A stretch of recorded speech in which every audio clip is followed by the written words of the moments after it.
Ma fille, qui va avoir 8 ans, s'est fait une nouvelle copine à l'école. Cette petite Pauline, que j'adore, qui est vraiment un amour, est venue passer le week-end. Et les filles avaient des devoirs à faire. Je les installe toutes les deux à table. Et allez, hop, hop, hop, hop, hop, en avant. Et moi, je vaque à mes occupations. J'entendais bien que Pauline s'énervait, mais j'arrive pas.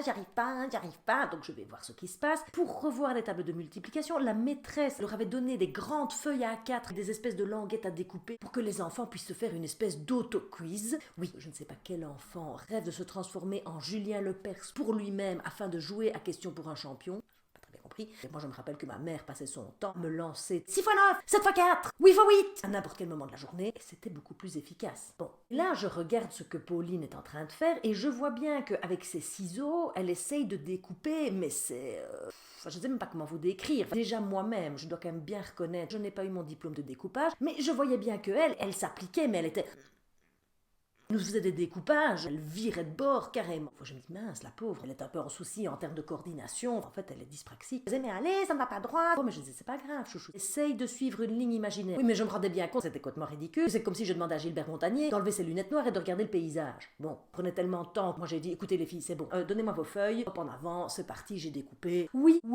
C'est sûr que je ne vais pas recevoir la palme d'or de la meilleure pédagogue. On est bien d'accord. Mais enfin bon, hein, il y a un moment donné, faut un petit peu qu'on avance. Hein. Et après, elle devait, vous savez, reprendre les chiffres et elle devait mettre les signes plus petits, plus grands. Révision basique à 7 ans et demi. Oui, mais basique. Moi, j'avais d'un côté ma fille qui faisait Speedy Gonzalez, où c'était pas cool pour son amie Pauline, et Pauline qui restait devant ses chiffres. Dit donc en plus, oui, c'est les dyscalculiques. Bah oui, parce qu'évidemment, la nature a bien fait les choses. Dans les 10 quelque chose, c'est rare qu'on en ait qu'un. Oui, c'est dégueulasse, évidemment que c'est dégueulasse. Donc moi, j'essaye de l'aider. Je dis, mais regarde Pauline, tu vois, la grande bouche va vers le chiffre le plus grand. Et là, ma fille fait, ah oui, mais alors elle va le manger. Et donc la Pauline fait, ah ben parce qu'en fait, il est plus petit. Je dis non, le chiffre est plus grand. Et alors ma fille fait, mais pourquoi est-ce qu'il le mange alors? Pauline me dit, non mais ça va, j'ai compris, la grande bouche mange le petit chiffre. Je dis, non, parce que c'est une grande bouche qui mange le grand chiffre.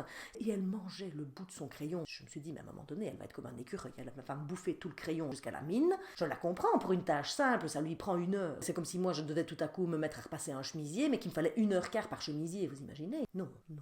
Ça m'a rappelé quand j'avais 15 ans et que j'étais au cours de maths avec ce prof de maths, la peau de vache ce type, qui passait son temps à chaque fois qu'il me rendait une interro. Il me disait, Gallo, vous êtes sur la liste rouge. Oui, évidemment que j'étais sur la liste rouge, je ne pouvais pas être sur la liste verte avec les points que je venais d'obtenir. De toute façon, il m'avait tellement convaincu que j'étais une daube en maths, que je le pense d'ailleurs toujours aujourd'hui. Vous me dites fonction, dérivée, équation...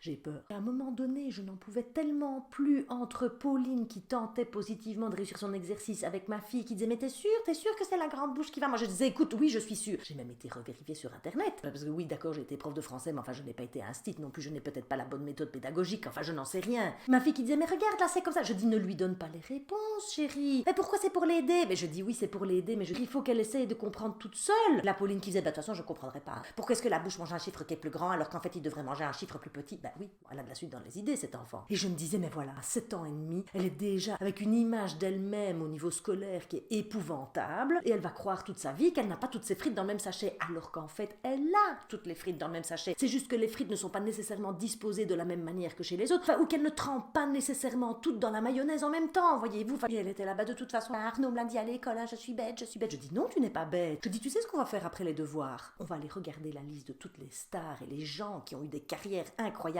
qui étaient soit dyslexiques, soit dyspraxiques, soit dyscalculiques. Bah tu verras, Pauline, que tous ces gens-là, malgré leurs difficultés, ils sont devenus des gens bien plus importants que ceux qui réussissaient bien à l'école. Là, il y a ma fille qui fait, et moi, alors si tout va bien, ça veut dire que je vais être nulle plus tard. Je dis non, pas du tout. Oui, mais bon, hein, ça devenait un peu compliqué comme sujet. C'est juste le cerveau qui fonctionne autrement. On a terminé les devoirs après 1h40. J'étais mais complètement à moule. Et là, je me suis dit, mais comment font les parents? Parce qu'en plus, ils doivent se taper de conduire chez la logopède, etc. Quand je pense que je me plains régulièrement à 22h, que je suis épuisée, je me liquéfie directement dans mon pyjama, je me suis dit, de 1, je vais vraiment arrêter de me plaindre, et de 2, la prochaine fois que je croise les parents de Pauline, je ne vais rien dire, et je vais juste faire... Oui, je vais applaudir fort et de manière ample, et je peux vous dire que ce sera bien plus ample et bien plus fort qu'à n'importe quel concert de Patrick Bruel.